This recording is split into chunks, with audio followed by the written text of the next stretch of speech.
G'day everybody and welcome to the House of Mario, the South Australian Nintendo podcast that is backed by a 120 Power Star rating. I'm your host Drew Agnew and the doors to episode 311 are open. Today on the show, Josh and I went through hell for about 30 minutes trying to get a GameCube controller. 30 minutes. It wasn't very long, was it? It wasn't that long. It's a little bit longer. Yeah, true. Oh, look, I'm hearing all these stories from the US. Everybody's war stories from trying to get a Switch too. So I'm trying to make people feel sorry for us as well, Josh. You know, we've had it tough in Australia. We've had it tough, mate. It's a tough time. And of course, to talk all about that and much more is Josh, or JT if you like. Josh, how you going, mate? Pretty good, Drew. Hello, everyone listening. Yes, it was pretty funny. We had a little. We were watching from afar, all the US fans trying to get their pre-orders in, and I was watching some live streams of some people struggling to do it, taking ages, and they're thinking, oh, we're all good here in Australia, and then a few hours later the GameCube controller comes out, and we're trying to get our hands on it, and we just couldn't do it, could we? So it's been pretty frustrating, but in a fun way, because in the end we've managed, all of us in Australia, to get what we want in the end, which has mostly been the case for those in the States, but not always. So we can laugh about it now, can't we? Yeah, well, it's just I do not understand what's going on over here, Josh. Because, like, for those that don't know, in other parts of the world, we'll Switch 2. It went up a few hours after the initial Nintendo Switch 2 Direct, and we started up to 3 o'clock in the morning. We pre-ordered, we're like, all right, we're set. But 2 weeks later, or however long it's been, we could still literally just go to EB Games or JB Hi-Fi, local retailers, and just pre-order it right now. I don't know why it's so easy, to be honest with you. And the My Nintendo store here opened up, so pre-order accessories, and the most sort of elusive thing that we would like to get was that GameCube Nintendo Switch Online controller. And we jumped on to try and get it, and the servers were crashing. None of us could get on. Well, actually, in Josh's Discord, the Nintendvania Discord, everybody is trying, no luck. And it goes down for maintenance. We try again, no luck. Goes down for maintenance again in maybe an hour. Was it an hour, Josh? But it took to maintain the servers. Yeah, well, they had the first one that lasted about half an hour, then it went down again, didn't it? And then that second one lasted probably. They said it was going to last about 4 hours, and it lasted probably 1.5, 2 hours, I reckon. Yeah, okay. Yeah, a bit longer the second time. Yeah. Yeah. So then I literally just went on and the site was working fine and pre-ordered my GameCube controller, and that was it. And just like the Switch itself, you can literally just go on there right now and just pre-order one anyway. Like it's I don't know what's going on, Josh. Massive kerfuffle for ourselves, aren't we? And we don't need to. It's everyone just wait your turn, because there's so much stock here in Australia that must be so expensive to ship everything here down under that they just give us a shitload straight away, and just got reserves for days, for years maybe, I don't know.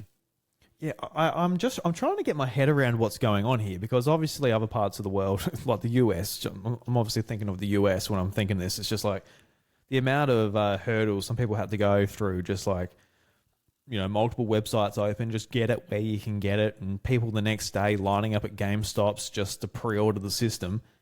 And I'm just sort of, I'm a little bit just flabbergasted, just like how it's working out here. Like, I went to my local EB Games. I went and picked up my physical copy of Atelier Yumia. Finally come in. And while I was there, I asked the guy. I think it's the manager, if not the owner. And this guy, he hates talking, Josh. He doesn't like talking. If he has to say an extra couple of words to you, I think I just fucked his day. So it's just hard. He just wants you to get in and get out, buy your crap and go home. Is that the deal? I get the energy, but he's very extreme. Like, he's very much facing role. That's a bit difficult. Because he's very much just. There's a few of them there actually. Like, none of them like talking.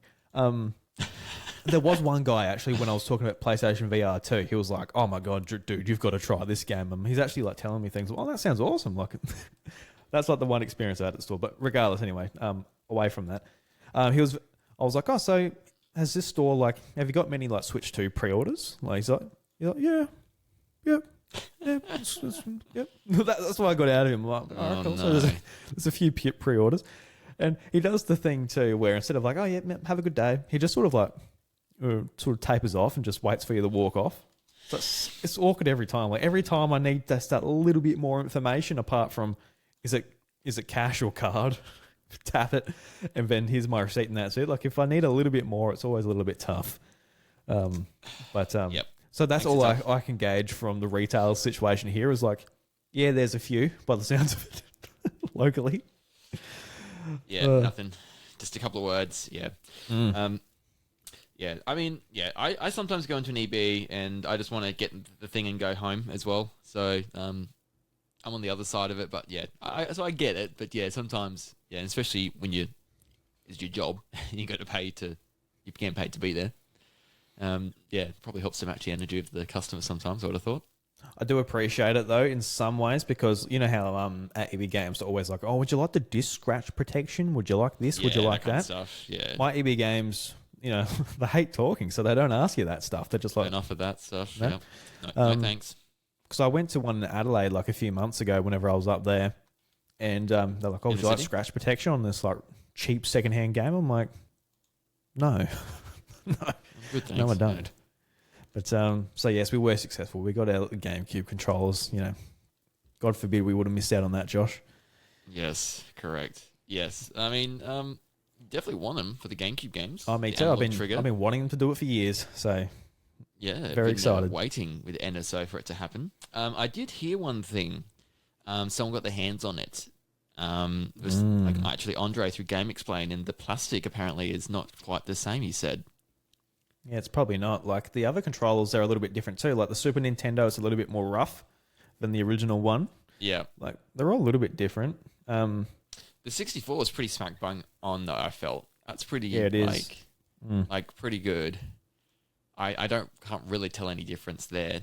And it's a brand new controller. That's the only real thing for me, because it's like, my controllers, the C-sticks, the control sticks are gone, or not great.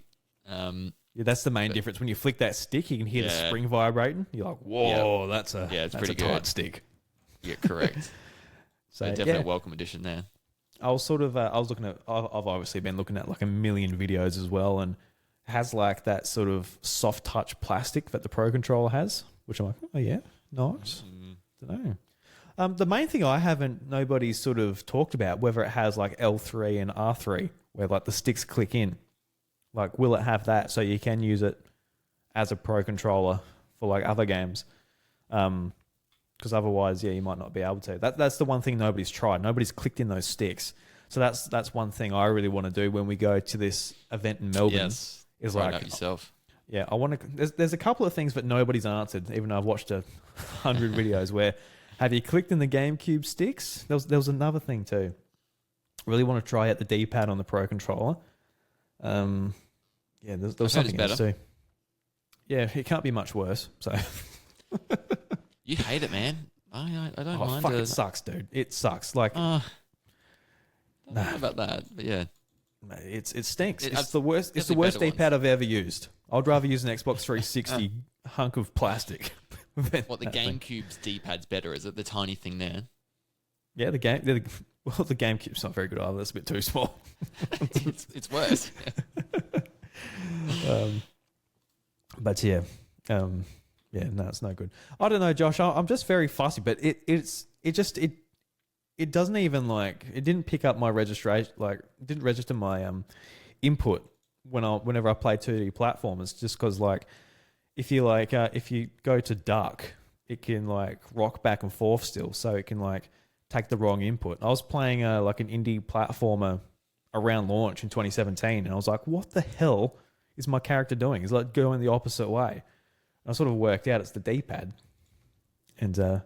Don't know. Yeah. I mean, there's definitely times in Tetris 99 I'm using that D-pad and then I'm pressing something and it's doing something I don't want it to do at all. And that's exactly very annoying. Josh, is that not the sign of a dog shit D-pad?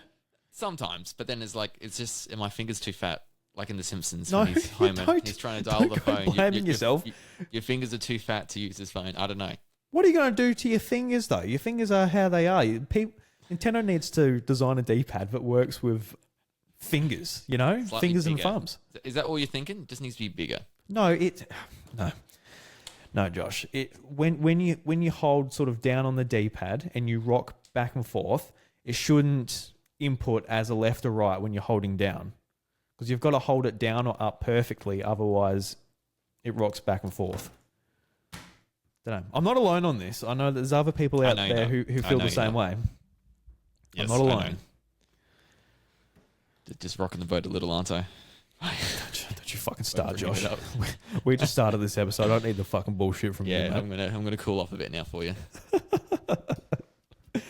You're like, how do I get under how do I get under Drew's skin? It's like you're in a cafe you see me in a cafe one day and you say actually, yeah, that Pro Controller's D-pad's pretty good, and I just turn around and like clench my coffee. I'm like, who the fuck said that? Who the hell said that? Who said that? But yeah, so we got some pre-orders in, Josh. Obviously, we both got the GameCube controller. What else did you pick up as well?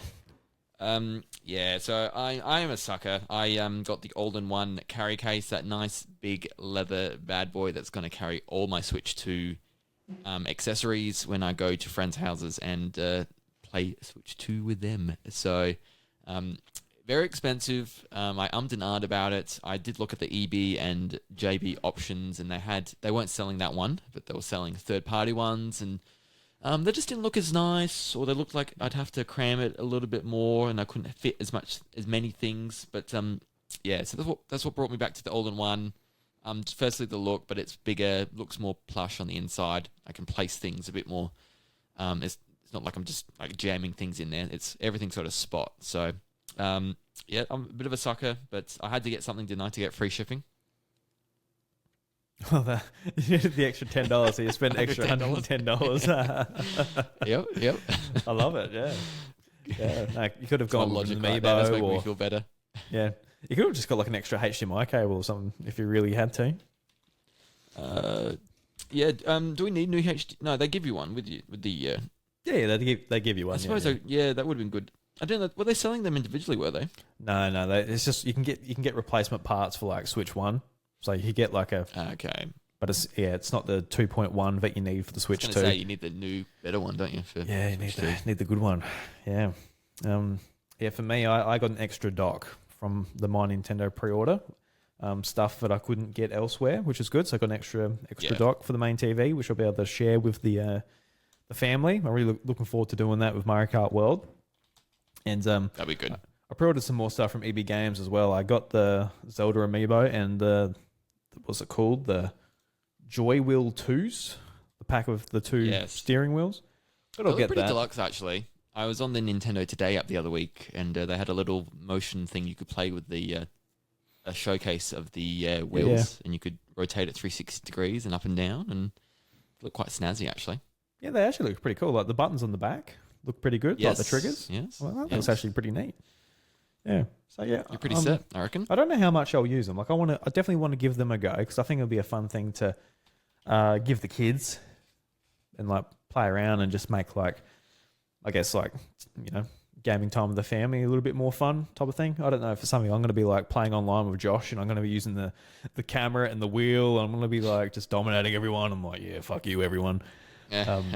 Probably not, but yeah. And they're not too expensive. They're $30 for two of them. I guess it's not too bad. You wouldn't want them any more than that. But no. Yeah, correct. But everything's expensive now. Even the Amiibos, they're $30 now. Pop now, Drew. Yeah, the only reason I'm going for these ones is just because like the Tears of the Kingdom ones, and I really like Tears of the Kingdom. So I'm like, I'll get those characters. With the Street Fighter ones that are even more, I'm like, I don't know you people yet. I don't know you guys. Yeah, I don't know you people. I don't know who you Maybe are. 5 years from now, when you really get into it, be like, oh, I wish I bought them at cost because now they get $100 a pop or something. I mean, that's happened to me a few times, but that's just how, especially with special editions. Like when I played through The Last of Us Part 2, I'm like, I was looking forward to it, but I wasn't really looking forward to it. I was actually more or less dreading it just to go back into that world because it was so drab and sad. Yeah. But I played the game and I loved it. I'm like, oh, I wonder if they still got the special editions because it was like one of Ellie holding the guitar like a statue. I'm like, that'd be sick. And yeah, it's gone. It was just like a thing you got to buy at launch, otherwise it's gone. And I kind of hate that because for the most part, like when you're just getting a brand new game, you don't know if you want to love it or love it enough to want to get such a physical thing for your house. Yes, correct. So yeah, I hope they, I hope like stuff like those Street Fighter amiibo do stick around for a little while. Not saying that I'm going to fall in love with Street Fighter 6 and then get them later, but it's one of those things where I wish they'll keep maybe some of that more collectible stuff around just so you have a chance to actually play through the game beforehand, but we'll see. Yeah, yes, for sure. Yeah, it's interesting. I was listening to a show. It was a voice chat, IGN voice chat actually. And they were talking about the amiibo prices over there and how expensive they are. And they used to be they're like $30 as well. Now they're $30. Yeah, that is over there. That's a no-go. Yes.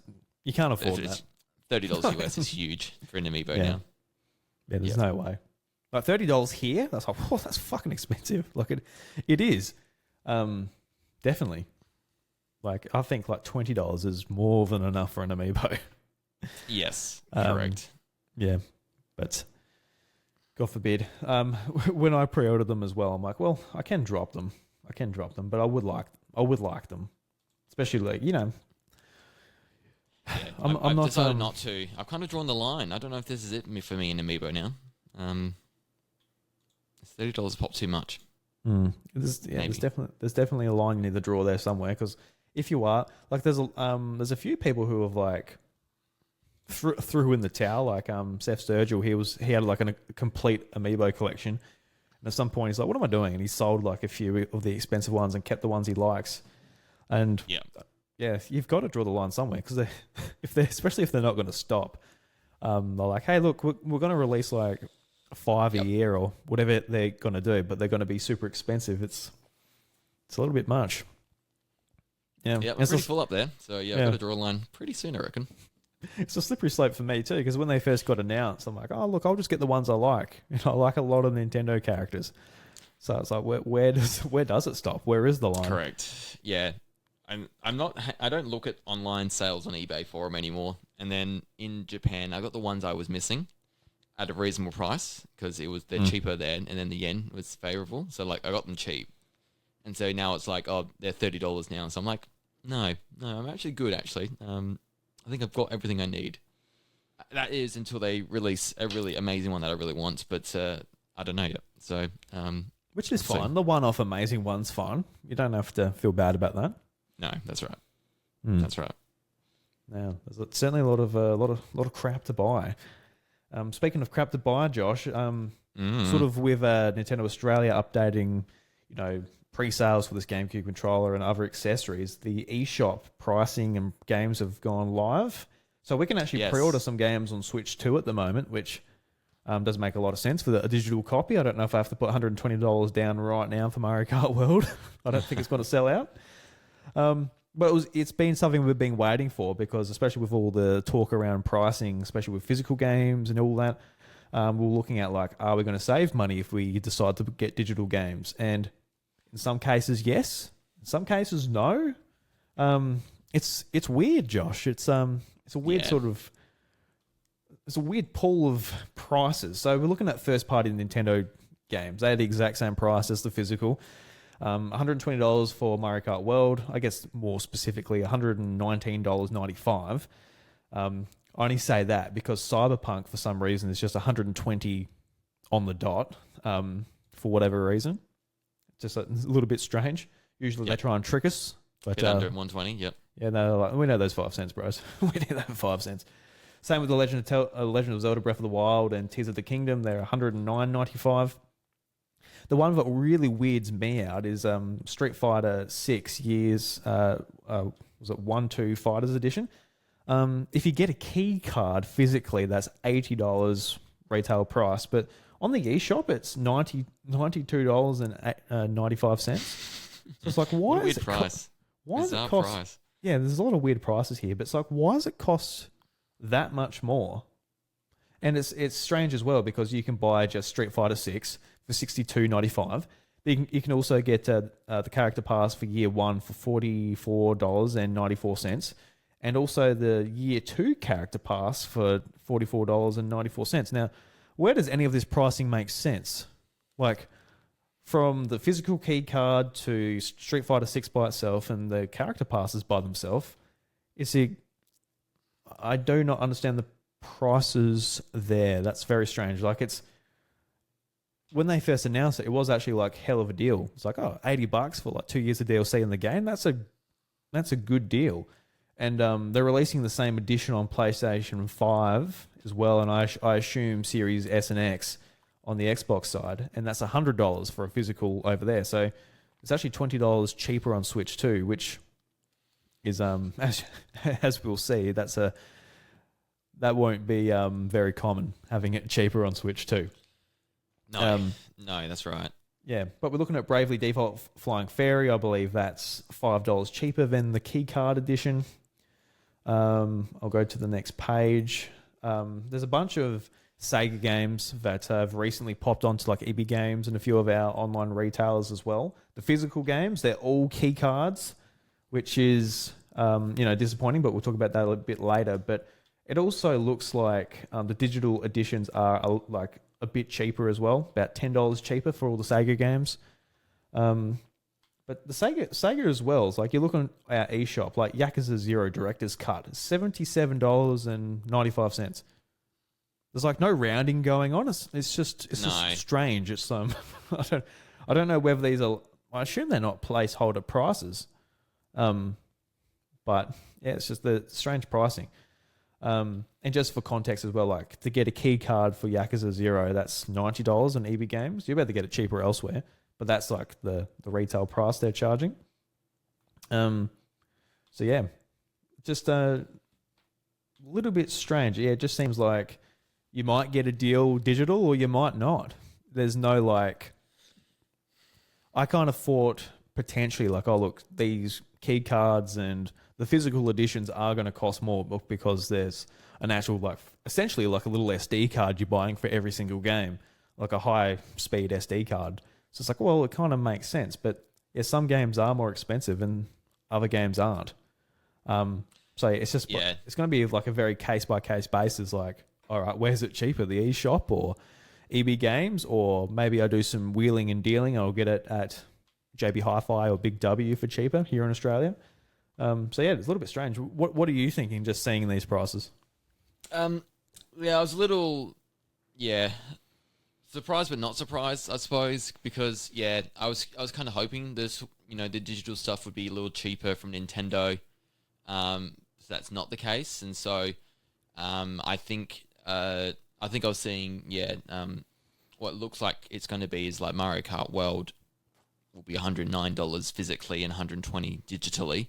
Even though originally I've seen some retailers are doing it physically for $120 as well, and so so it seems like $120 is the max, and some of the physical sellers are going to have it about $10 cheaper, depending on the game. But yeah, you're just going to have to, I think, shop around a bit more, because I think Doug Bowser mentioned it. The pricing is going to be what they feel it deserves to be, and so that's a bit more of a variable strategy. They had a little bit of that at the current Switch, but this seems almost all over the place, and so a bit more wildly. So you're just going to have to look around. You're just going to have to, maybe have a process if you're really into, like, you want your physical games, make sure you do shop around, but, there might be some sales, more so for digital ongoing, so you're going to have to keep that in mind. So, I don't know. I'm just still trying to get over the idea that these Nintendo games are going to be $100 a pop, because we've been pretty good with it for a while now, and I've been used to $80 on the eShop, or $70 physically. I was expecting them to be under $100, these new games, and they're just not quite. They've obviously gone past that mark by a fair way. yeah, a lot.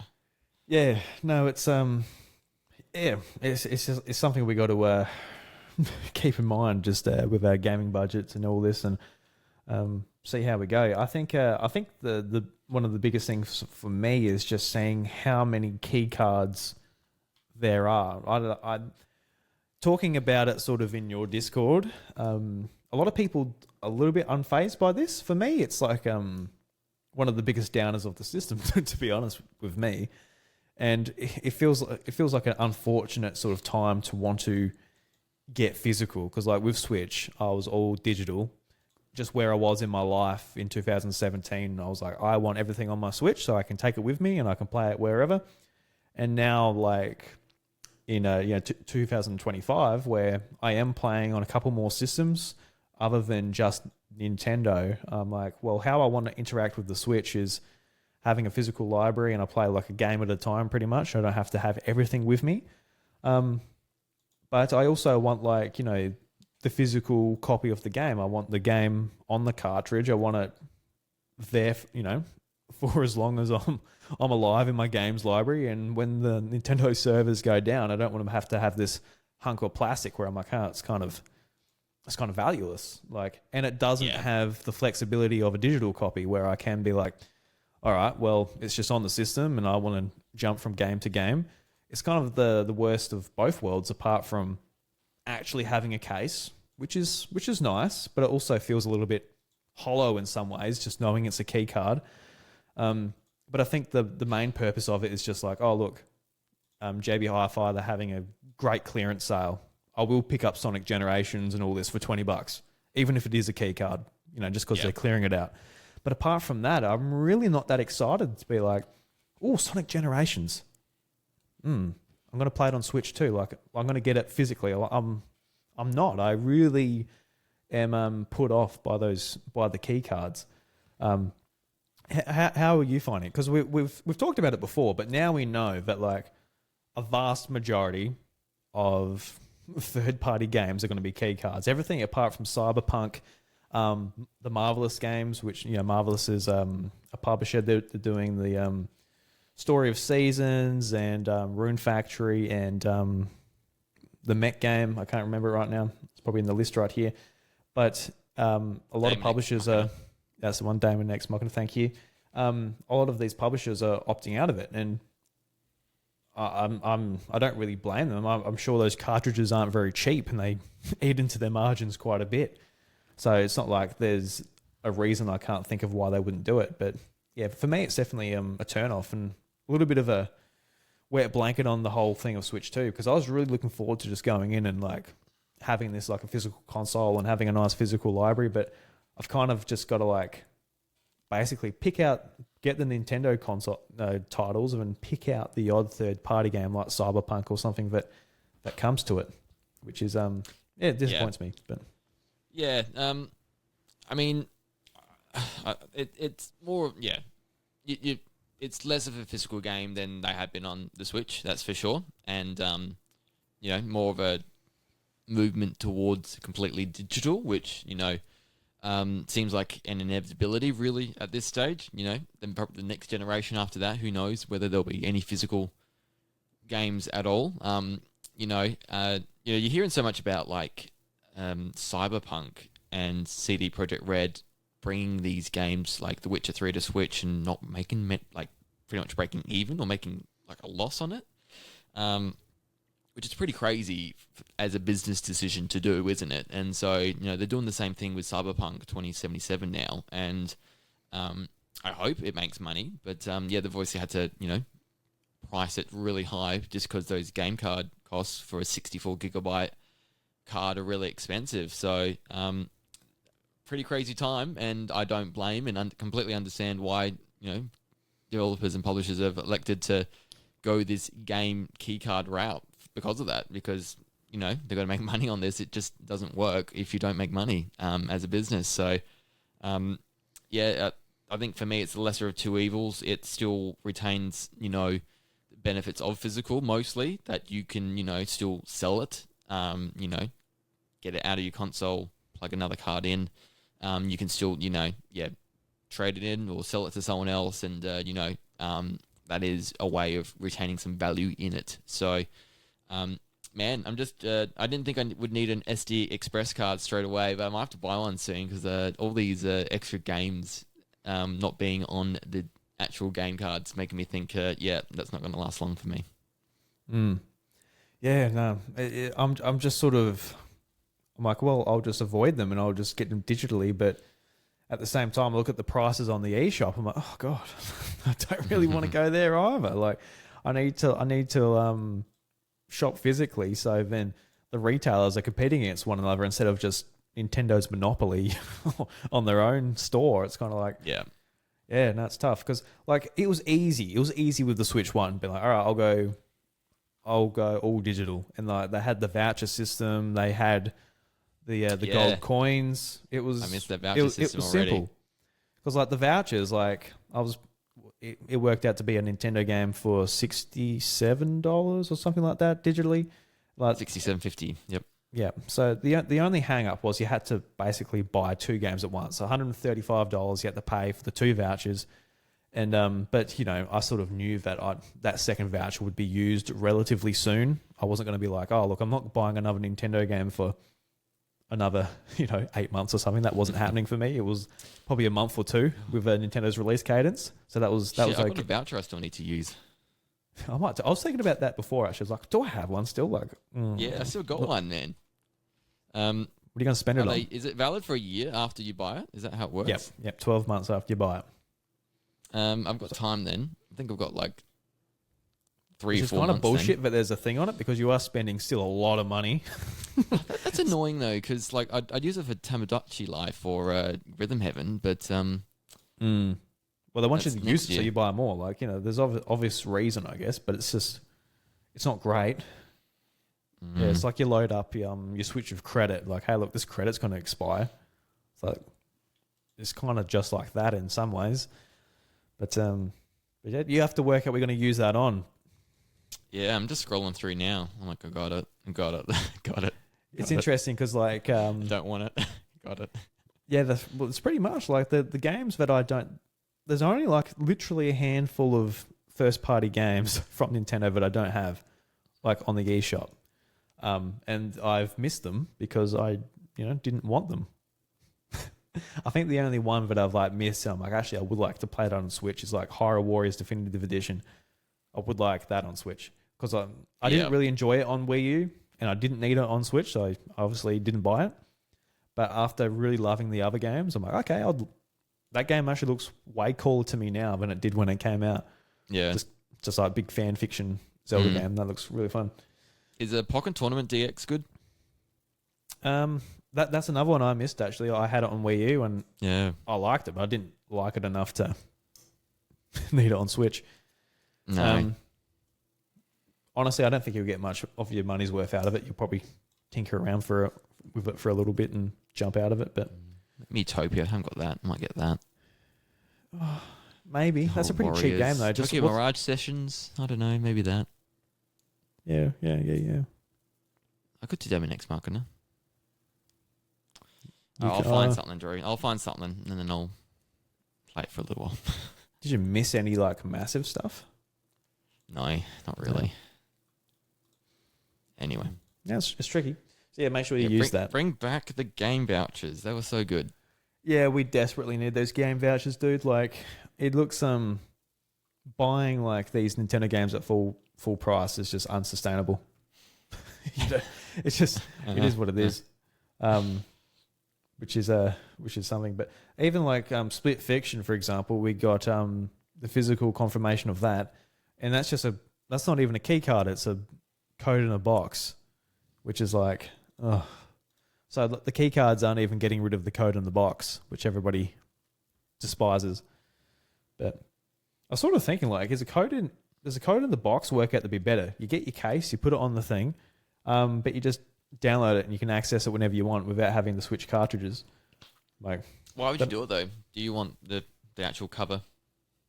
exactly. I don't know why you'd want just a hollow cover on your shelf. That's a waste of time too. At least the game key card you can still trade on. Yeah, that's right. So yeah, there's pros and cons to both. I think there's obviously like a lot of pros, to the key cards, but I don't know. They don't feel. I think the best way I can describe it is they don't feel satisfying to me, like to buy. I'd rather just I have the flexibility of just downloading it, just like there and then. I download it to my system and it's in my pocket and I can play it whenever I want. Or I get like the physical edition that I can sell on and I can put in. It doesn't take room on my SD card, which at the moment is very valuable storage. But yeah, I don't know. It's like I said, it is just like putting a bit of a damper for me on this, which I kind of wish I wasn't affected by the sickness of the physical collector. I wish I was just in the digital mode still. I didn't give a shit about this because there really was a part in the Switch's life where I was thinking about Switch 2 and I couldn't have given a shit if it had a card slot in it. I'm like, I'd just go all digital. Go all digital. I couldn't care less. But here we are now where I'm like, oh, the key cards. Oh, that's so cool. Which don't know. I wish I could get rid of that at my head. To be honest with you, it would be way easier just to go. All right, just download it all and don't even look at the price, Josh. Just put in your card number and just cover up the price of your hand. You know, you won't notice. Get a credit card. That's free money. That's right. Just go and get This is not financial advice. Do not take anything I take seriously. Just get a credit card and you're all good. I will say that the highlights, though, if you're looking at the eShop, we've got Suikoden 1 and 2 HD Remaster. I actually got a physical copy on PS5, but it's already on sale on Switch 2s. $15 off, $60, already on sale. Good for them. They're getting in early to stand out. I appreciate it. And also Fast Fusion, which is already on the eShop. It's $22.50, Josh. So nice cheap game. And I don't know if you played Fast Racing. Was it RMX? That was at the launch of the original Switch. Yes. And they're back again with another game. Which is looks it the same game? Or is it a new game? A new game. I couldn't tell you what they've added to this or anything like that. I've got no idea. But it's a high racing, wipeout. It is a new one, Fast Fusion. Yes, okay. Yeah, it's like a wipeout-like game. Got futuristic vehicles racing at high speeds. F-Zero, yeah. Obviously I was thinking F-Zero, but it looks a lot more wipeout to me than F-Zero. But, okay. I guess you could just interchange them. Really. Yes. So how much is that in Australia? $22 or something? Yeah, $22.50, Josh. So not too bad. It's a nice cheap one to pick up, and it's a beautiful looking game too. It's like it really showed off the Switch hardware at launch, and this is another do the same thing again. Yeah. I did play it with a free game trial, and I did enjoy it. So I should that's a cheap one for Switch 2 for sure. I was thinking back, like it's been that long since I played Fast RMX. It might have been around the launch of the Switch. Just I don't really have any memories of it. I remember playing it and being like, I couldn't sort of playing it. But it was very much just like you play it for a bit and you just go back to Breath of the Wild. That's a lot of my experience with Switch. I remember playing like 1-2 Switch for a little bit. Like, yeah, cool. Back to Breath of the Wild. Play a bit of that. Fast, and back to Breath of the Wild. And I can't remember. I got like a Shovel Knight. I got like a couple of eShop games, but it's just like, all right, cool. Back to Breath of the Wild. So that might be the same situation with this. Like, do a couple of races in Fast Fusion. Back to Mario Kart. Back to Mario Kart, yeah. I mean, we're going to be pretty preoccupied with that, I would have thought. Mm. Yeah. And of course, Josh, I forgot. I've been just tiptoeing around this, but this is what we're all excited about. We've got the Australian pricing for Nintendo Switch 2 Welcome Tour, $15. What a bargain. What a bargain.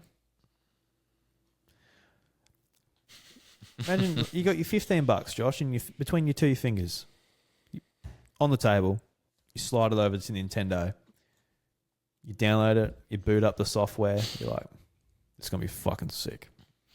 And the first thing it is just like, this is where the rumble is. Is that nice? This is called the A button. Is that nice? All right. The A button usually is the accept button.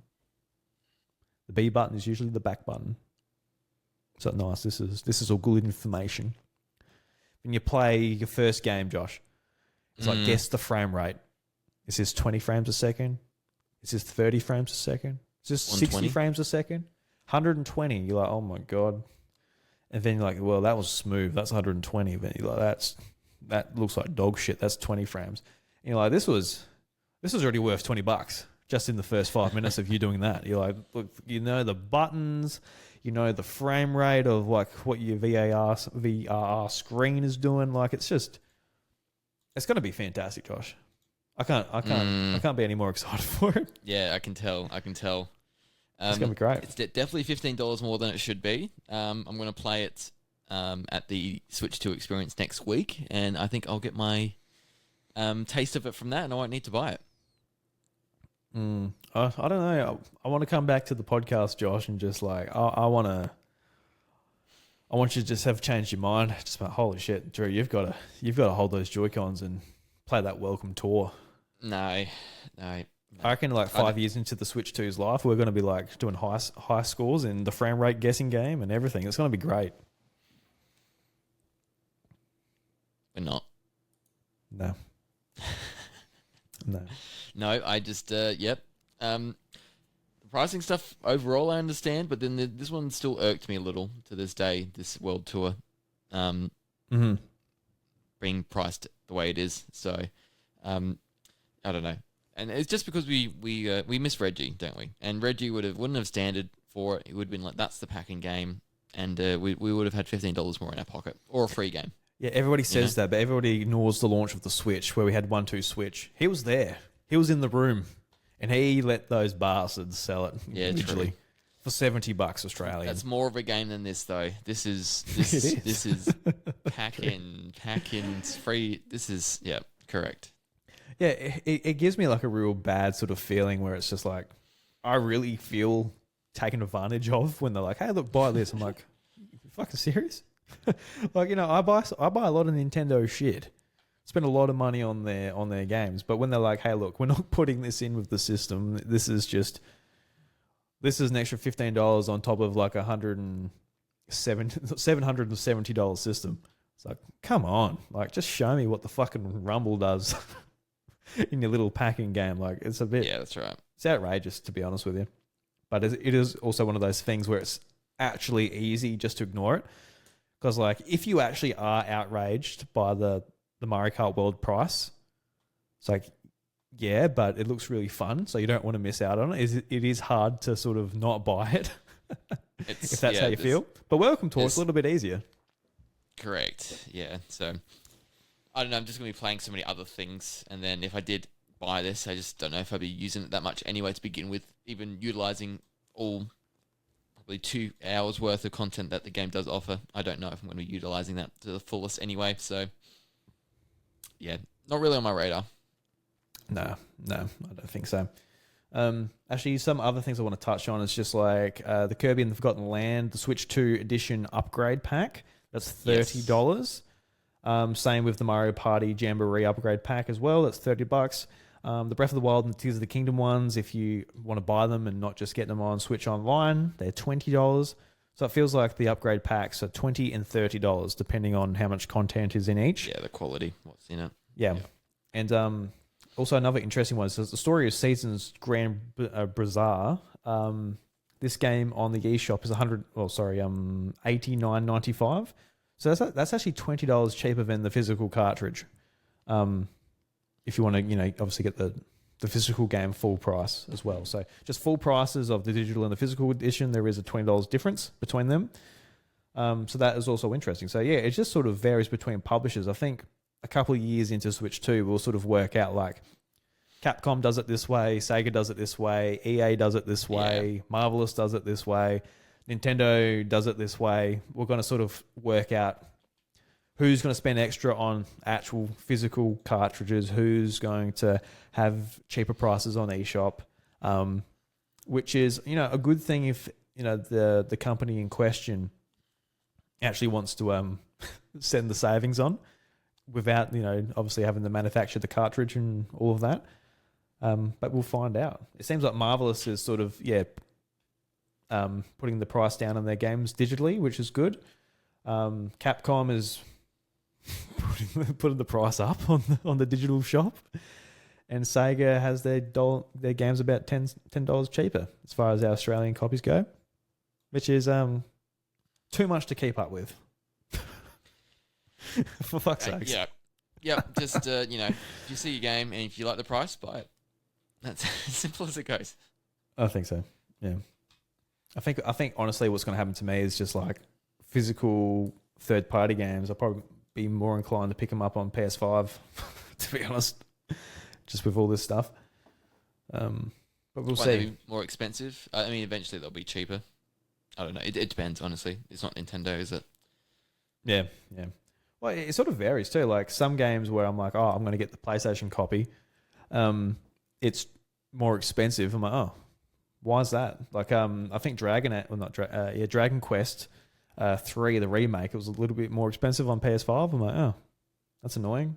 Then other times I want the Switch copy, and that's more expensive. I'm like, oh, for Christ's sakes. But anyway, hope everyone is able to make, I guess, their buying habits on Switch 2 work for them. Because I'm honestly trying to work mine out still. I just say fuck it, and just get rid of the physical. I'll save a lot of headaches. I feel like if I just go digital. But Yes, maybe. yes, Yeah, I'm just still saving for the EB launch of the Switch 2, going into that store, depositing my $1,000+ plus Michaela's Switch 2 as well. So we're just getting ready for that. That's going to be a big day. It certainly is. You're going to get flagged on the MasterCard for that day. Suspicious transaction. But they'll look at all my other transactions like, hang on, that's not really suspicious at all. It's a big Nintendo geek boy here. Yeah, let him carry on. Yeah, let him buy his plastic. Correct. Actually, the other day, like with all the news in the States about the GameStops doing the midnight launches, that was a question I had for my my store manager if it doesn't want to talk. I'm like, Ooh, I have an answer as well for this. You go first. Well, I have an answer. It's very boring though. What's your answer? They said maybe, and it's for head office to decide.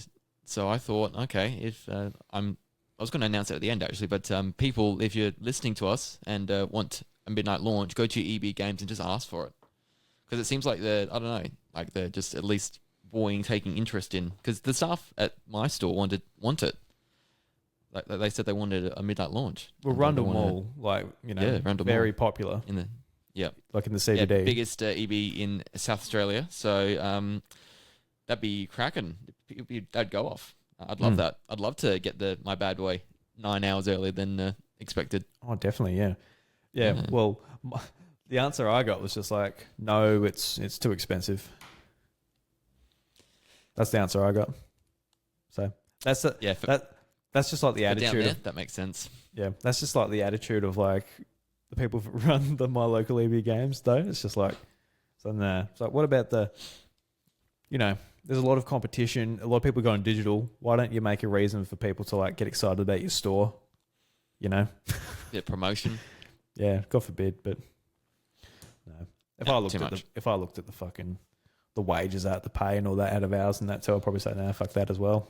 So there is that. Yeah, and I think for the bigger stores, it's a way to sort of spread out that day, because if you just have it at 9 o'clock, that's probably going to be a huge line of people wanting to get it straight away. Whereas with the midnight launch, some people will probably want the sleep and might wait until the morning. You don't know. Yeah, I do wonder ask your store, ask your EB Games, your local one for it. Just let's keep the fight going, guys. We'll make a difference. Keep it going. Keep the fight going. Make me jealous. Because mine's not getting it. Because Mr. Store Manager, he's like, nah. That's kind of the answer I got. It's just nah. Not too expensive. 3 words. That's good. Yeah, no, that's right. He's learning. Wouldn't it be great if he listens to this podcast right now and he's hearing all this? Hey, look, I really like. There's over the years I've gone there, he's like they've really surprised me in some ways, because like back when EB Games, they were selling secondhand phones. I bought this phone from EB Games in Melbourne in 2016. Got like an old iPhone 5, and I got an iPhone 5 because like I didn't want to spend like stupid money on like a new iPhone, so I got like a really old one. And I was on holiday at the time. I went on my holiday. It was great, It was back with my little camera and everything, obviously. And then when I got home, it just stopped working, just like dead. It was a brick. So I took it back into EB Games, and they gave me a full refund for it. And like, you could tell that they weren't all that happy about it, but they did it. Yes. Um, Yeah. Yep. Part of the policy. Yeah. So look, they've looked after me in the past, so I appreciate it. I go in there and they haven't messed up any of my pre-orders, so they're doing their thing in there. All right. They're doing okay then. It's not conversing with you a lot, but that's fine. You get your games, you get what you want, and then you leave. Yeah, look, it could be worse. They could really want to speak to me. I'll be like about to go out. Hey, we've got some questions. Like, no, Christ, bring back the other bloke. Bring back the bloke who just wants me to fuck off. I've already got my money. Actually, I saw today that the EB Games stores that have been sort of named to get retro games in store. Rundle is one of them. So they'll be getting retro games in there. That'll be really interesting to go in and just see like what stock they got over the last couple of months. They've opened up trade-ins for like retro games. See what they've like. See if anybody's traded in some like gems on like NES and Super Nintendo. Just like they've gone into EB Games and just dumped them. Because I've traded in some Xbox 360 games, and I can tell you that like they give you like pennies for these games. Yeah. Yeah. Because I'm really interested to see it. Because when is it, tomorrow or is it Wednesday? I'm not sure what day it is, but yeah, it opened. You can buy it soon. So I'm kind of keen just to go onto the website and order some things and see what they come back like. Because like if they're gross and all that, you can just take them back to a store and refund them. But yeah, I'm kind of just interested to see what they got. They just got like a bunch of Wii Sports and Connect games and a bunch of crap. It just comes flooding in. Yeah, I'm interested to see because there was a bit of anxiety I feel with the whole potentially identifying real and fake cartridges, how clean the insides of the consoles are going to be, little DK oldies kind of stuff. Is that going to happen here? So I suppose we'll see. And then the prices of it. I'm interested to know what it's gonna what the markup's going to be. Because I really love watching videos on YouTube where they just they order stuff from GameStop and then they just see how it comes, like whether it comes with the right case, whether it comes with the manual, all of that type of stuff. There's a YouTuber I really love to watch, Mr. Matty Plays. He has a channel called Retro Rebound, and he hasn't done one in a little while, but he just orders a bulk of games from GameStop and just sees how they come out, like whether he got a deal on them or not. I'm kind of keen just to do that for myself. Just all right, how are these games? You order some GameCube games, you order Metroid Prime for $50. It's well, it's not super cheap, but it's pretty cheap. But will it come with a fake case? Will it come with no manual or anything? Will it literally just be the disc in a little sleeve? Sounds a little bit risky. Sounds a bit risky.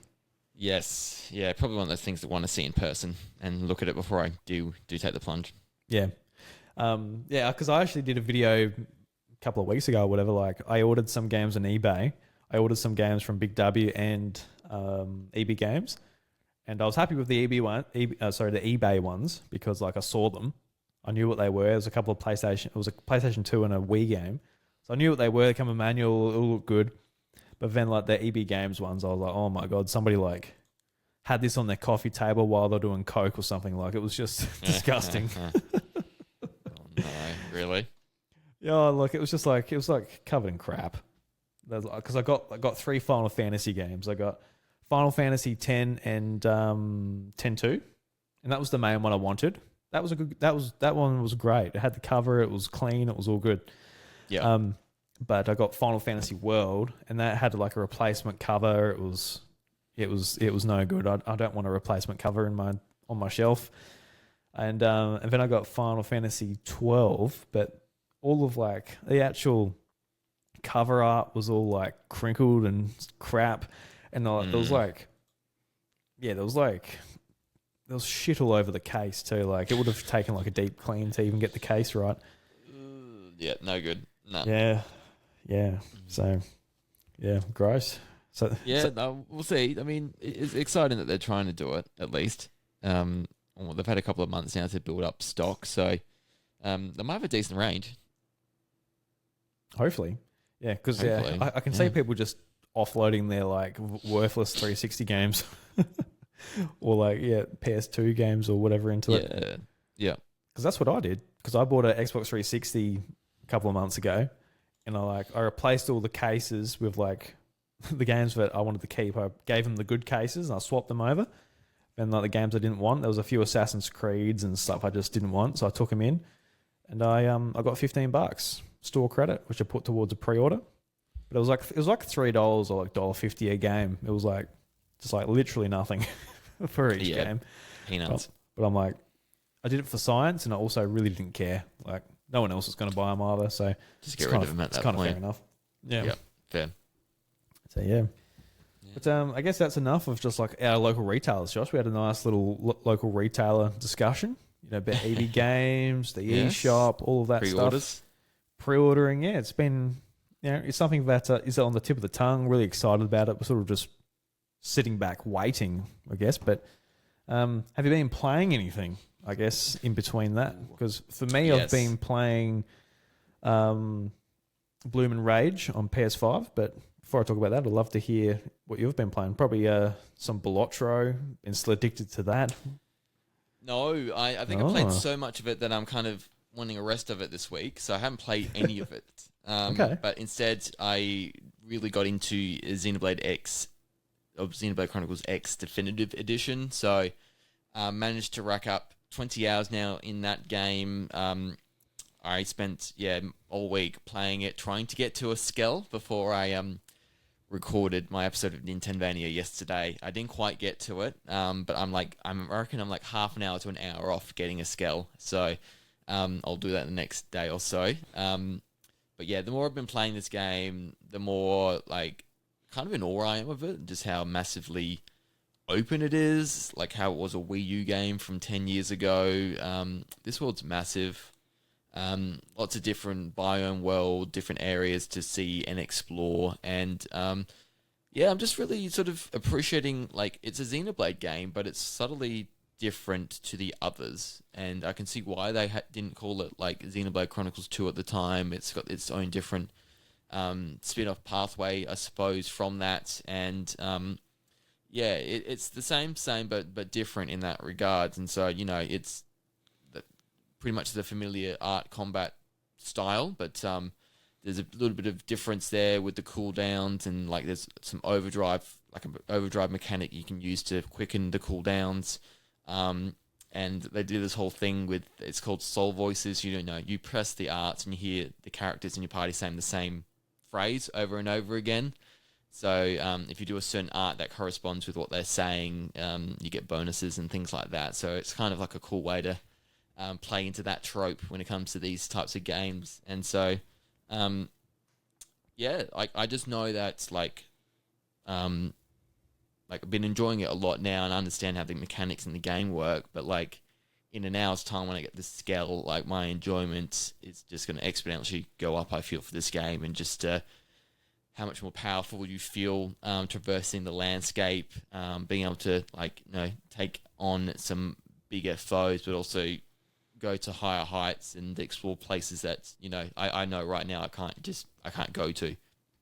I can't really reach at the moment. So it's like that's a later thing for me to do when I get a scale. So hopefully by next week when I'm on the show next, I've played a decent amount with the scale and flown around, and this has been actually a really good thing to play and keep me occupied while we've got the Switch 2 coming up. So pretty good timing with the release, I reckon, for Nintendo. Yeah, it keep you distracted. It keep you distracted well after the Switch 2 comes out. You'll look up from Xenoblade Chronicles. You'll see the credits going, and you're like, oh god, it's July 3rd. Oh, it's been a month. And you rush out the house. I need to go to EB and now pick up my pre-order of Switch 2. Yeah, and somebody else would have taken it and like, oh sorry, we got none. Gone by then. We got none, Josh. Like, so I'm gonna have to be careful. I should have paid more attention. I was so immersed. It is It is cool though how like it makes you earn the skulls. Because Yes. as much as I would like just to get one off the bat, I can imagine. I've only like played 4 hours of the game, but I can imagine like all those hours in, you finally got it, and you're just like flying over those areas. Oh my god, like it would feel really good. I just I don't have the discipline at the moment, Josh. You've got the discipline to earn that mech. So I've got less going on as well, so that helps. Yeah, I've like the last 5 hours I've been like just mainline story, just wanting to get to that scale, and I thought I had it, but then there was like a couple more extra steps I had to do, so that was a little annoying. But yeah, very very close now. So I know I'm just going to love it more from that moment I get it. How are you finding the actual story itself?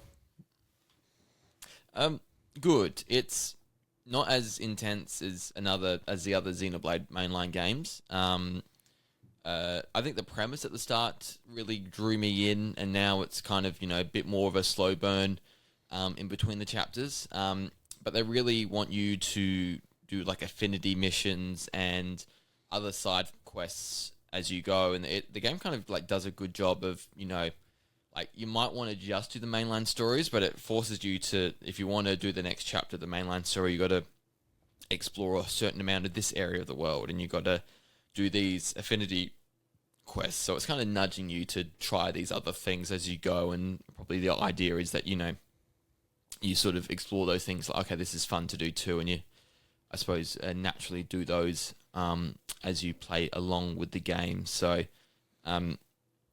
yeah, so that's been good. I think sometimes I've been like, I just want to do the main line, especially at the end recently, because I just want to get the scale. But once I get the scale, I'll be able to, won't care as much. I feel I can really go around and do whatever the hell I want, I reckon, from that stage onwards.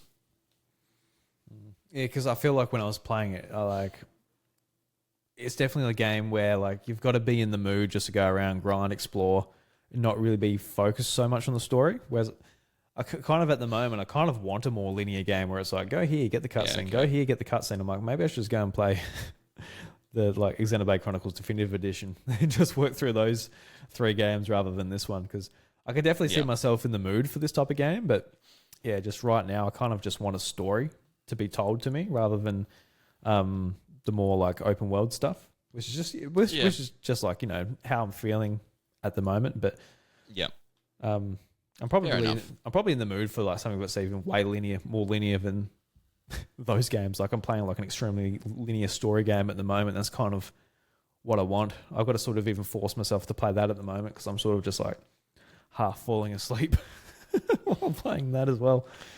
So yeah.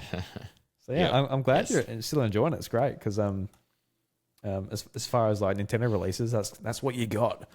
So yeah, that's right. It's the we didn't really know it at the time, but it's the last Switch game to hold us off until Switch 2. So it's kind of got a somewhat important job to keep us busy and preoccupied. Because it was late March it came out, and April, May, so you had pretty much 2.5 months since that release till the Switch 2 comes out. We've pretty much only got like a bit over a month to go, Josh. Yeah, a bit over. Yep. Get 38 days or something. Yep. Yeah, we get into May, and we've got to get through May. Just get through it, Josh. Oh, just got to get through it. I'll be here before you know it, man. It'll be good. Mm-hmm. Just ticking down. It will be. Yeah, you've been playing anything else? I dare say that's been taking most of your time, I'd imagine. No, that was it. Yeah. I was trying to play as much as possible before recording yesterday. Yeah, cool. I'm glad you're still enjoying it. Yeah. I guess as far as what I've been playing, I sort of I've been trying to force myself to play some games, because I can easily just go to bed and watch YouTube. Honestly, that's what I feel like sometimes. I've talked about it before. Don't have to go over it again. But last week I've been picking up the PS Portal, been taking that to bed with me and playing some stuff on the PS5. And what I want to do is I really want to play Claire Obscure Expedition 33. I really want to play that. That's on Game Pass. Heard amazing things. Amazing things. So I was so happy with those reviews come out. It's like getting 9s and 10s pretty much across the board. So seeing those reviews drop, I'm like, oh, thank God, because the game looks fantastic, and it seems like it lives up to expectations from a brand new developer, from a French team. Like, just like, congratulations. It's just it's awesome to see. Knocked it out of the park. Yeah, especially like not a JRPG, but it's like a JRPG. I guess if you're French, I don't know. Yeah, pronounce. You would it? Yeah, I don't know if that was racist. Sorry if it was. I've seen that joke on Twitter. Yeah. Have you? Actually, haven't. Yeah. No, well, I'm not. I'm not original. Yeah, so I'm really looking forward to playing that. But I'm trying to line up my Game Pass subscription, my 1 month Game Pass, so it works out well with Switch 2. And I also want to play Doom: The Dark Ages. I talked about this last week as well, but I've got to make it line up. So I can't subscribe just yet. I've got a couple more days. So I'm like, all right, this week let's play like Lost Records, Bloom and Rage. I've been wanting to play it for a while. It's from a developer I really like, Don't Nod, who did the original Life is Strange games. So I had my eye on this for a little while, but at the start of the year, they released Tape 1, and in April, they released Tape 2, so basically the second half of the story. And I absolutely hate it when developers like do episodic releases. I didn't want to play the first half of the game in, I don't know, was it February or whenever it came out? I would have forgotten everything by now. So I'm like, I'll wait till it all comes out. So it all came out. Yep. I'm like, all right, let's do it. I'm feeling kind of lazy. I want just a game where I'll walk around and, inspect things and see a story and make choices. There's no crazy systems to learn or anything like that. So yeah, perfect timing. So I thought I would jump into it. I haven't really heard anything about it. There was Luke in the Discord. He said, I finished the game, and it seemed like he enjoyed it. And I'm like, well, then that was a kind of like a little bit of a, you're right, that game, because it's on PlayStation Plus, and my PS Plus runs out in July. So a little time still. Yeah, well, you say that. I was thinking this, like if I'm doing like Game Pass games next month, Switch 2, then July, I'm like, oh well, am I playing it then? Actually, yeah. Like, so I've got to make sure I've got to make sure I sort of do it now. And how I'm feeling about it right now is it's okay. It's all right. That's kind of how I'd put it. Like I'm not loving it necessarily. But I am intrigued enough to like keep going. It's about a 10-hour game. I think maybe a bit longer, 12-hour game or whatever. My PlayStation says I'm 7 hours in. But the basic sort of premise of the game is that you're a group of I guess ladies in seems like your 40s, and you're meeting back together to recount an event that was like life-changing. It was like a bad event that happened in their hometown. So they're meeting back in the hometown, and they're sitting down at the bar. They're sort of like talking about like the year of 1995, where like this event went down, and like it's basically setting up the story. Like you're going sort of back into their memories, where like it's just like you're hanging out as friends and all of this, then it goes back to them at the bar talking about it, and you're sort of jumping between it. And a lot of people are saying this, that it's just like it's very slow pace. Like Tape 1 is very slow pace. It's like, you're very much getting to know the characters. It's like, 4 girls, all misfits, and there's like one of the girls' sisters got a mean boyfriend, and just all of this sort of stuff going on. You're sort of like, he's the bad guy essentially. You're sort of like feeling your way through the story, but it's sort of like a little bit too slow. Like there was like one night like 10. It was 10:30 at night. I was on the PS Portal, and I was seriously nodding off. I'm like, I got to go to bed. I don't know if I can blame. I'm not going to blame the game for that, but I'm like, that's kind of how I felt like a few sections in the game. Like, with like Life is Strange, there was always something to like. I feel like it just gripped me a lot more. Whether it was like, what's that character up to? What can I do with my powers? Rewind time, a few more puzzles, all of that type of thing. But this game, I'm sort of like, all right. And I finished Tape 1, so the first half of the story, and it sort of ends in like a. So I'm obviously not going to say anything, but my reaction was just like, oh, yep. That's interesting. I wonder where that goes. Like, it wasn't like, holy shit, I can't wait to flip over the tape and go to Tape 2.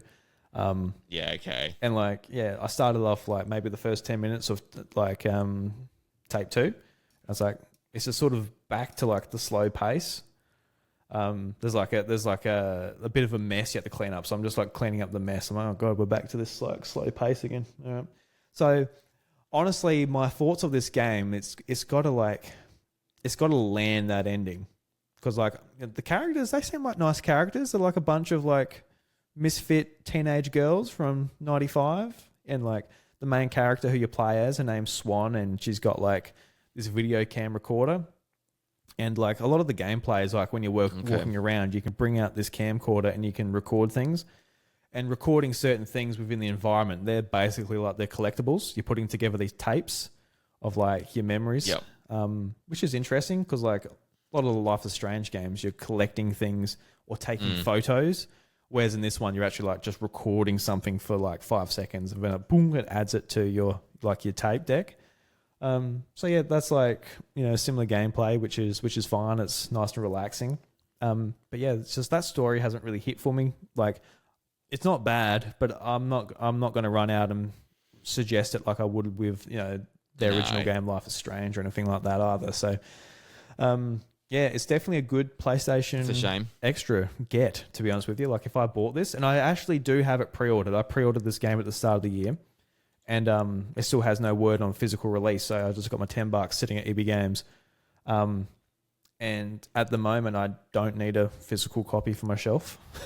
I don't need to actually like buy it. And if I bought it, I'd feel like a little bit like, oh well, I wouldn't feel bad, but I wouldn't feel awesome either. I don't know, but yeah, that's sort of my feelings on it. I'm a little bit just like, yeah, it's okay at the moment. But nothing special. But yeah, I haven't done that ending, and I've got a few hours to go. So if it's like a slow build up to a really sort of compelling ending and like climax for the characters and all that, then fantastic. I'm going to come back next week and be like, you got to play it. Just stick with it. It's great. It's worth it. But if it's this pace until the very end, I'm going to be a little bit bored, I think. But yeah, I get you. Yeah, I can't remember the game that Michaela bought, but yeah, she was playing it recently, and it was the same similar thing. Like the story wasn't quite getting her, and the protagonist was like grating and had a bit of a personality trait that you just didn't quite like or enjoy. I can't remember the name of it, but it's apparently pretty common reaction to it. So and she's like, yeah, just not vibing with it. Like bought new game, part of the sales that happened the other week, which were pretty deep cut sales. So she bought a couple of games and just one that just didn't quite do it for her. So yeah, it's a bit sad like that when it's story driven, especially as well, and you just it hasn't quite gelled with you. Yeah, and like I said, like it's still got time to redeem itself. I'm like a little bit into like the second half of the game essentially, so it's got plenty of time to redeem itself. And everybody says like, yes, the first half is slow, but it is good. So just going off their word, that's probably where I'll probably land as well. But just like with the main character, her name's Swan, definitely didn't suck me in like Max Crawford did from the Life is Strange games. So I don't know, maybe I'll go back and it was just a time and a place thing for that type of game and that type of story, potentially. Just maybe I can relate a little bit more to that age group. I need to play a game with like a grumpy 30-year-old, just like, maybe that would be a bit more relatable to me these days. But yeah. I'm glad I'm playing it though. Like, yeah, definitely don't regret it. But it's been great playing it on the Portal. I played the whole thing on PlayStation Portal, from my PS5. Yeah. You liking your Portal now? Really, I love the Portal, dude. Appreciating it? Yeah. Yeah, I'm really happy I got it because I was very much just like, it's a waste of money because I've got a Steam Deck and I can stream stuff to the Steam Deck. But the few problems I was having with the Steam Deck, just the main thing is just like, it doesn't feel like a PlayStation. Like I like my controls to feel like the platform I'm playing. I'm a little bit fussy when it comes to that. And also just like stuff like the share button and the screenshot and the screenshot, the home button and like the touch pads, just kind of a pain in the ass to get working well. And like whenever it was time to use the touch pads or something, it was always like a bit of a kind of moment. Just do I have to? Yeah. Whereas on the Portal, obviously, it's a PlayStation 5 controller split in half, and it's made for all stuff. It's got like the haptic feedback and the triggers and all of that type of stuff in it, which is good. And like the quality of the screen, it's really nice. The only thing is just like it's a little bit inconsistent. Sometimes you're getting like full 1080p, other times it drops down, other times it kicks you out. Because like last night I had like a pretty long session and like it dropped out once and it kicked me off, and I reset my Portal and I come back and I was playing in like full 1080p again. So I don't know what's really going on, but it's just like it really is up to your internet. Like for example, tonight after we finish the show, I'll be uploading my files to the cloud, to do whatever we do for the show, Josh. But there'll be no chance I'll be playing on the Portal tonight with the internet being used that heavily.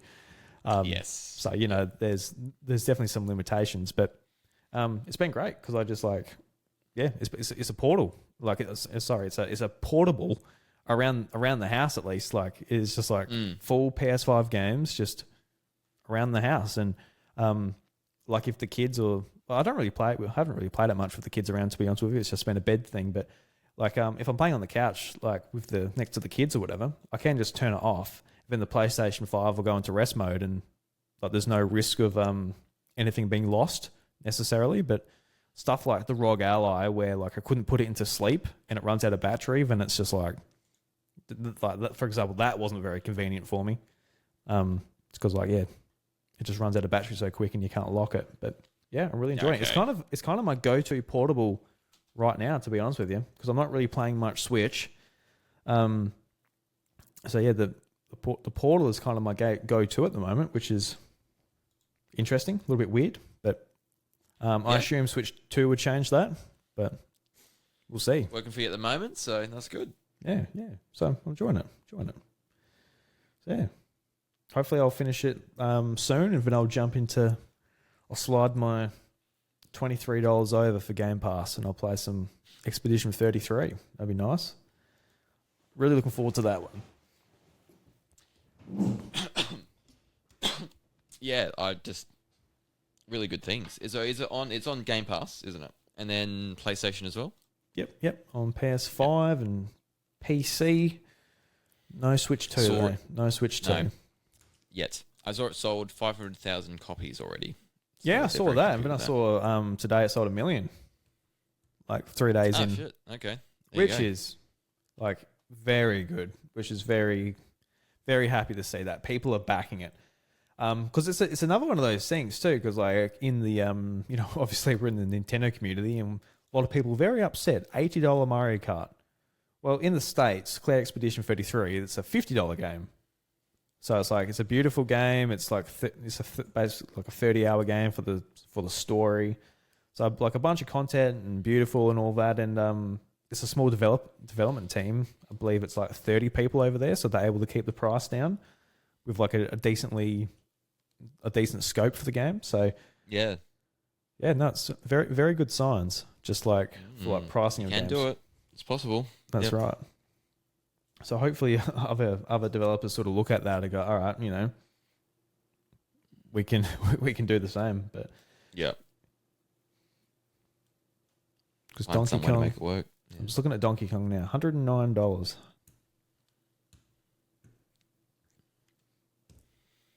Mm-hmm.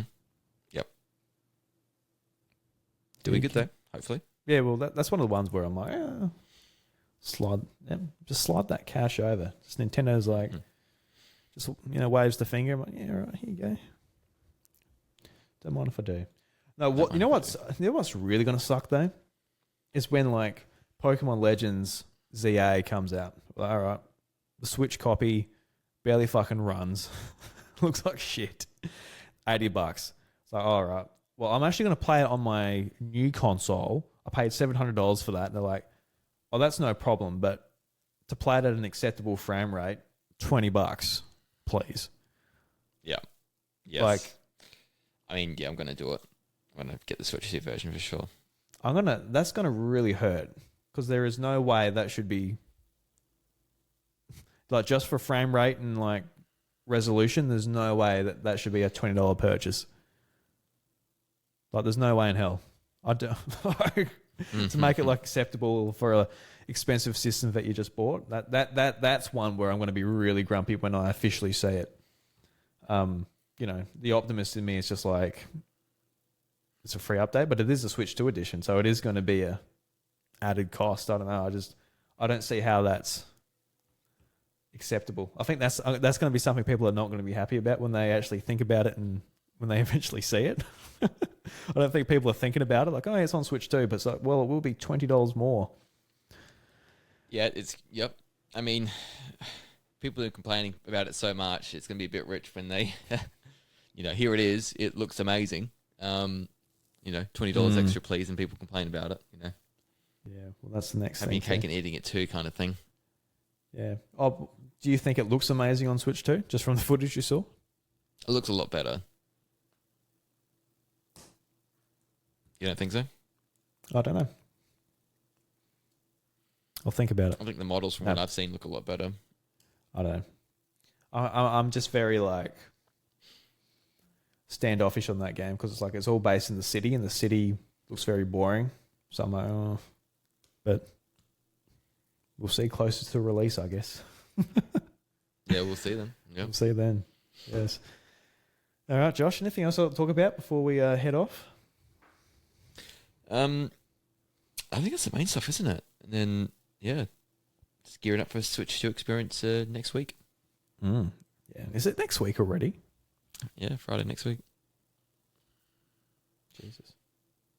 It's coming up quick. I'm really looking forward to it. Good. So I guess we should start putting it out there too. Like if anybody has any questions or anything you want to see us cover at the I guess Nintendo Switch 2 event in Melbourne in a couple of weeks, let us know, whether it's in the YouTube comments or our personal Discords. Please let us know. We'd appreciate that. I think for the most part, I think one thing we haven't seen is people comparing the Pro Controllers. People bring their Switch OLEDs and original Switches and compare it to the Switch 2. Nobody's put a Pro Controller next to a Switch 2 Pro Controller. Because apparently the size is different and stuff like that too. I'd like to see that. So maybe I'll bring a Pro Controller. Yep. It's got to think of other things to bring. Just compare a loaf of bread. Look, this is the size of your typical loaf of bread compared to a Switch 2. I don't know. I saw somebody dressed up as a cow going to the Switch 2 event. I was like, hey, look, people are trying shit. Why not? Love it. I've been seeing people put the Joy-Cons on the wrong way and it still fits in, and all these things are mostly getting answered. But yeah, if there's other things that haven't been, we'll try and solve them for you. Whether the GameCube controller has L3 and R3, that's a very important question. Do those sticks click? We'll sort that out for everyone. I.e. you. Yeah. Well, if you want to play Metroid Prime 4, like the old-fashioned way on a GameCube controller, you got to know, can you click in those sticks? I don't know what the click-in stick would do in Metroid Prime 4. Might do something. No, I'll be playing on a Pro Controller or my mouse combo anyway. But I probably would. I would do too, yeah. Yes. I'll be doing it mouse. I'm going to be mouse boy Metroid Prime. I'm going to be sitting at my computer desk. Yeah, nice. Maybe. You're not sure? Yeah, I don't know. I probably prefer to play on the TV. And I'll lay out my leg. I'll just rub my thigh all night with my mouse. Just, oh yeah. And the Joy-Con too. Yeah. Yeah, and the Joy-Con too. Yeah, playing drag and drive, just getting all hot and sticky, just rubbing both thighs all night. Into your shorts. Yeah, God. you got holes in your pants. Just the next morning, it's like, dude, what happened to your pants? Oh, I was up all night playing drag and drive. Drag and drive. I was having a hell of a time. I was dragging, I was driving. Holy shit. All right, everybody. Yes. Thank you very much for listening to episode 311 of The House of Mario. Really appreciate you. If you got this far on the show, leave us a comment about how much you want to play drag and drive on your tight little shorts. Just rubbing those shorts. I don't know. Leave a comment about rubbing shorts and drag and drive. Make it as crude as possible. I would appreciate it. But don't get banned from YouTube. Nope. And listen to my latest episode of Nintendomania. Out now. Don't you worry, Josh. We've also got to plug Josh's Nintendo podcast, Nintendomania. He does it every fortnight with a brand new guest. So Josh, fire away. What's this episode been about, mate? So I've had Harry Caligero. He is a writer for Press Start Australia, and he did a really, really good article for Xenoblade Chronicles X. And so had him on the show, and we had a really good in-depth conversation about that game, because he's finished it, but I sort of was telling him about my experiences 20 hours in, and then asking him questions about what to expect, especially when you get a scale, and what happens from then on. So that was good. We also talked the Mario Kart World Direct, and of course the Paul Rudd stuff with him doing that recreation of the commercial. So yeah, check it out now on wherever you listen to podcasts or watch stuff, i.e. YouTube. Yeah, go over to Rumble or Kick or whatever. You know, Josh is there too. No, he's not actually. No, sorry. No, just YouTube for the vids. You know, got to keep it simple. That's fair enough. Yeah, correct. Yeah. All right, everybody. Thank you very much. We'll catch you later. The doors are closed. Is that out of order?